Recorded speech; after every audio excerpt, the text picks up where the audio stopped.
I want to talk about prolonging the life of your retirement income. If you're not worried about it now, you're going to be.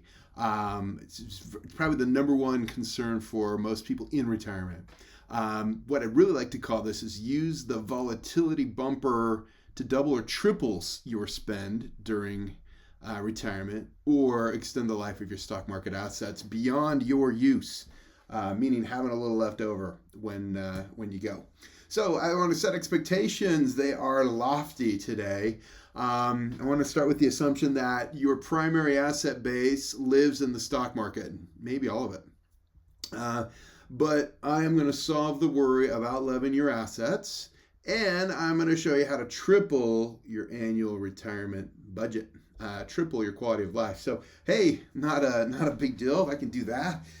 So just real quick, a lesson on one half of the retirement income formula, and this is the withdrawal phase. There's three variables or factors. One is the assets you've been able to accumulate, your pile of money. Every year we'll times that by the rate of return you get on that pile of money. And as you pull that out, you'll pay any tax due, and that leaves the money you can put in your budget and go spend. And a big part of this is what percentage will go to the IRS, and if this is qualified money, IRA or 401k or 403b stuff, that's going to be your biggest chunk you're giving away. And what happens when the IRS changes tax rates? How will that change the money that's left to drop into your budget? Because I do believe taxes are going to go up just to pay for all of the spending we're incurring right now, to overcome COVID and all that stuff. So that's a big one. And people, a lot of people want to just have some certainty on, a number they're always going to have, and changes from the IRS is going to affect that. It might force you into taking principal in addition to the interest. We're seeing that right now because rates of return are so low. Ideally, people thought they'd live on their pile of money times the interest, and the interest would be enough, but it's not. So people are kind of choking the golden goose that's trying to deliver those golden eggs every year, and it's disheartening to say the least.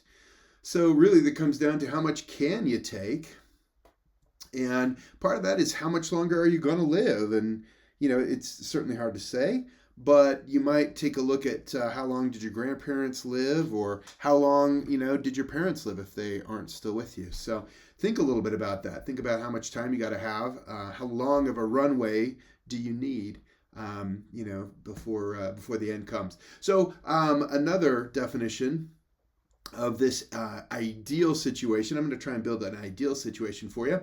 I'm going to assume $1 million nest egg because the math is easier. You might have a fraction or a multiple of that. And I'm going to assume that you don't want to touch the principal. And the concept there is if you don't, then you can live in perpetuity. You can just keep on living and keep drawing the interest, and it's all good because the golden goose is doing its job. And I'm going to assume a 30-year period of time where the S&P did the very best it ever did, which is between 1970 and 1999. And if you take a look at the arrow there, it's pointing down on that. And I'm going to give you 14.73 as the average return of the S&P with dividends over that 30-year period of time.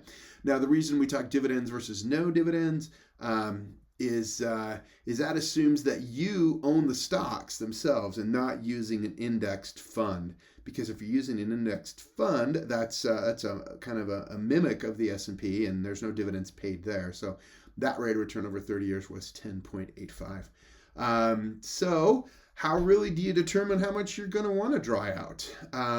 In this theory, you're going to want to drop the last dollar on your last month of life. I've talked to people who want to die with their last dollar in their hand. They don't want to give it to their kids. They want the kids to go get their own.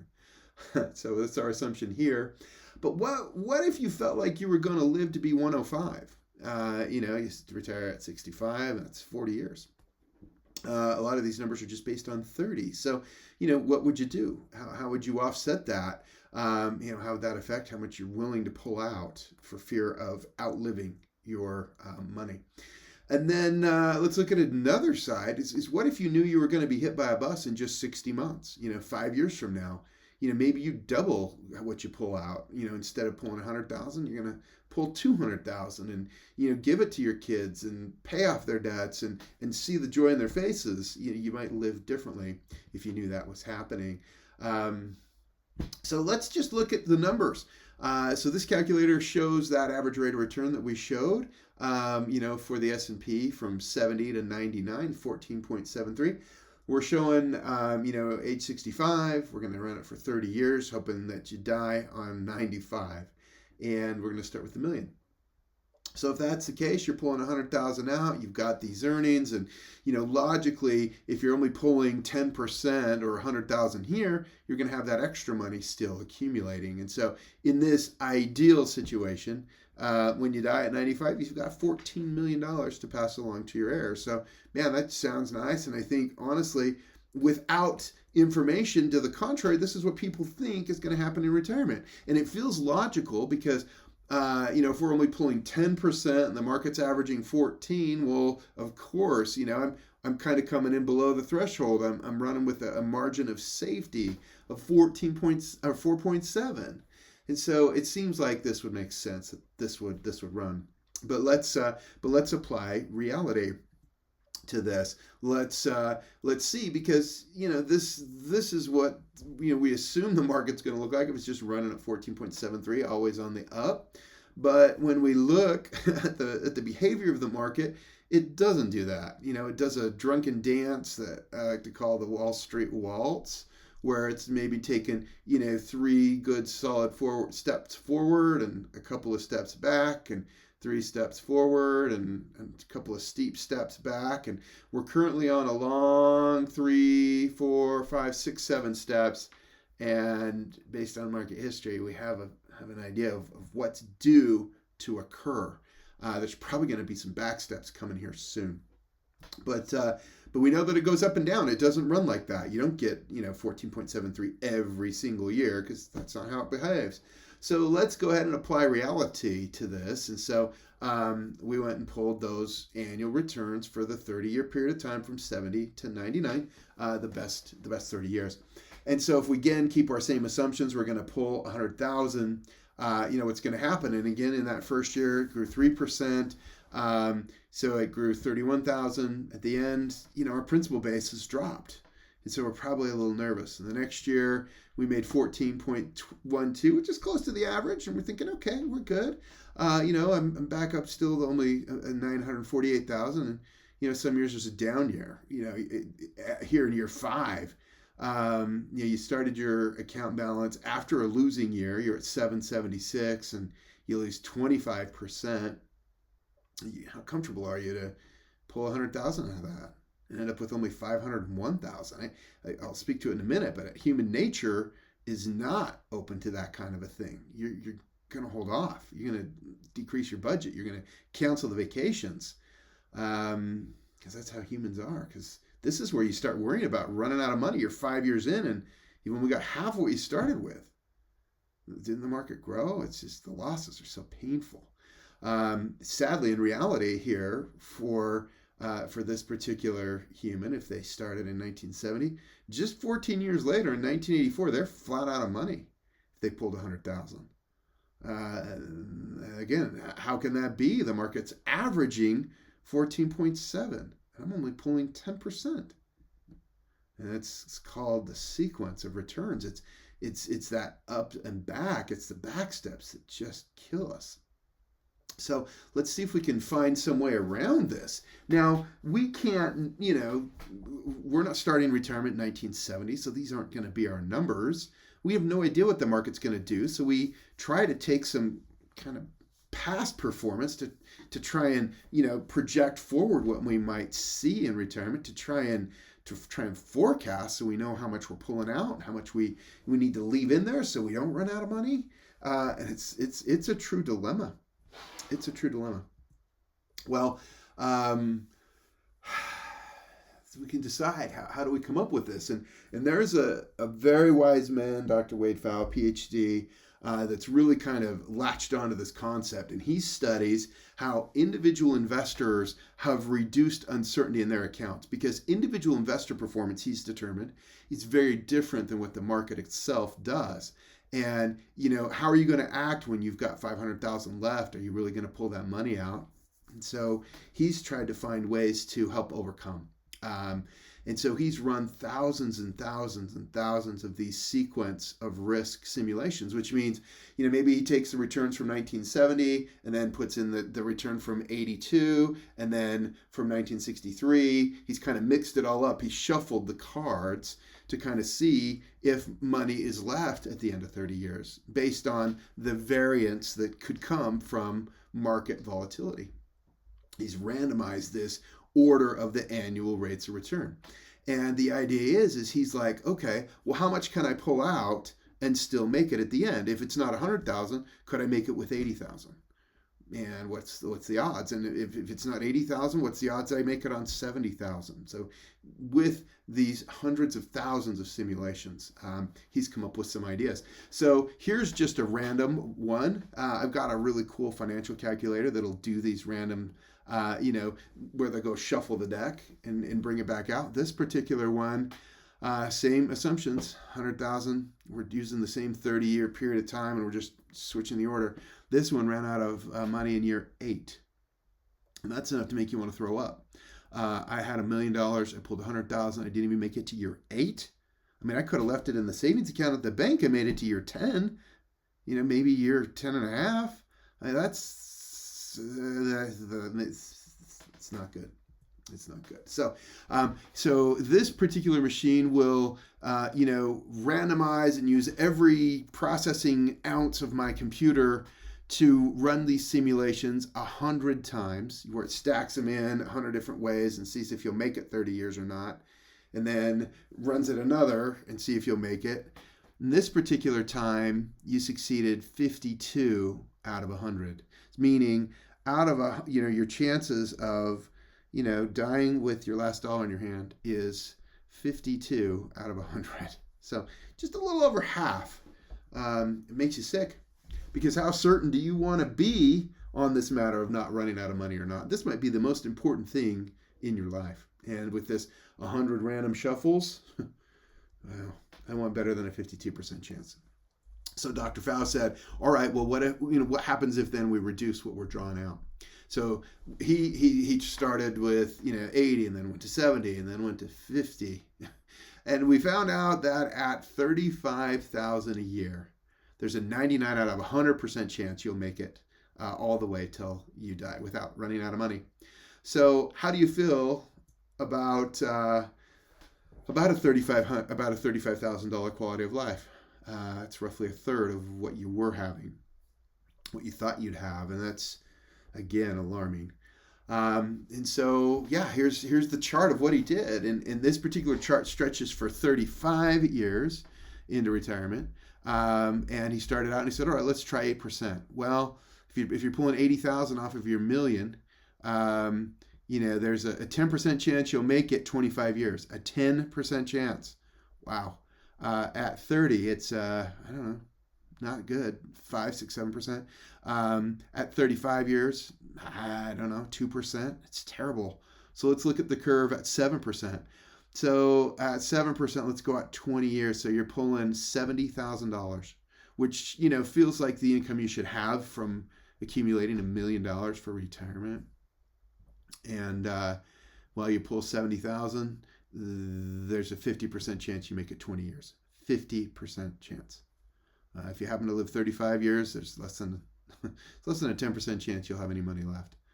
Okay, well, let's tighten the belt a little bit. Let's take 6%. So 60,000, which isn't great. I'll cancel vacations and I'll keep my same old car, and I'll definitely start buying with coupons at the grocery store, and secondhand stores maybe for clothes. It's not great. But there's a about 5% chance I'll make it 20 years. 20 years, I'm at 75%. 20 years. 22% chance I make it 35 years. Okay, what about 5%? $50,000. I certainly ought to have 50,000. And at 20 years, there is a 92% chance you're going to make it on 50,000. Okay, what about 4% in 20 years? Well, you're about 99%, so real close. And if you back it clear down to 3%, if you just take 30,000, there's about a 100% chance you're going to make it 25 years. There's about a 98% chance you're going to make it 30 years. And at 35 years out, there's about again, a 94% chance.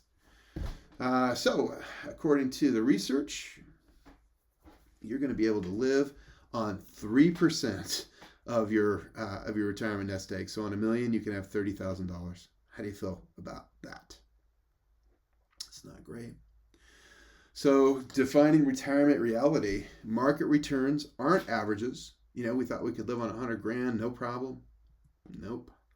Sequence of returns, which is the randomness, the volatility that comes in the market. How can we get our arms around that? Because that drastically alters our account balances. We gotta consider human nature, because people are going to conserve. They're going to tighten the wallet. They're going to tighten the purse strings. They're not going to spend. They're not going to move. They're just going to sit and watch TV, and they're permanent.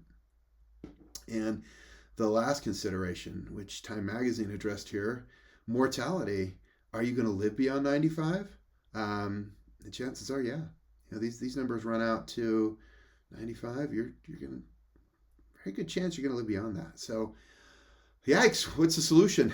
I hate to show a problem without providing a solution. Well, it's in having a separate pile of funds that they call non-correlated assets.